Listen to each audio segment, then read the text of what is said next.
మా అమ్మ కోసం ఈరోజైతే ఏదో ఒక వంట చేయాలి అనిపించింది.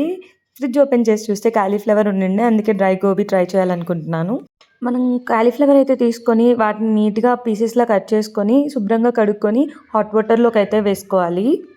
ఆ వేసుకున్న పీసెస్ అన్నిటిని ఒక 1 మినిట్ పాటు కుక్ చేసుకొని సెపరేట్‌గా ఒక సైడ్ బౌల్‌లోకి తీసుకోవాలి. ఇందులోకి సరిపడా కార్న్‌ఫ్లోర్ మరియు మైదా వేసుకోవాలి. మైదా స్కిప్ చేయాలనుకున్న వాళ్ళు బియ్యం పిండి కూడా వేసుకోవచ్చు. వాటితో పాటు సరిపడా కారం మరియు ఉప్పు వేసుకోవాలి. అండ్ కలర్ కోసం నేను ఇక్కడ రెడ్ కలర్ కొద్దిగా యాడ్ చేస్తున్నాను. ఇందులోకి గరం మసాలా కూడా యాడ్ చేసుకోవాలి. ఇప్పుడు కొద్దిగా వాటర్ పోసుకుంటూ ఈ కన్సిస్టెన్సీ వచ్చేలాగా కలుపుకోవాలి. మ్యారినేట్ చేసుకునే ఈ మిశ్రమాన్ని వేడి వేడి నూనెలోకి వేసుకొని వేయించుకోవాలి. ఫ్రై చేసుకునే ఈ పీసెస్ అన్నీ మంచి కలర్ వచ్చేదాకా, అలాగే మంచిగా క్రిస్పీగా అనిపించేదాకా వేయించుకోవాలి.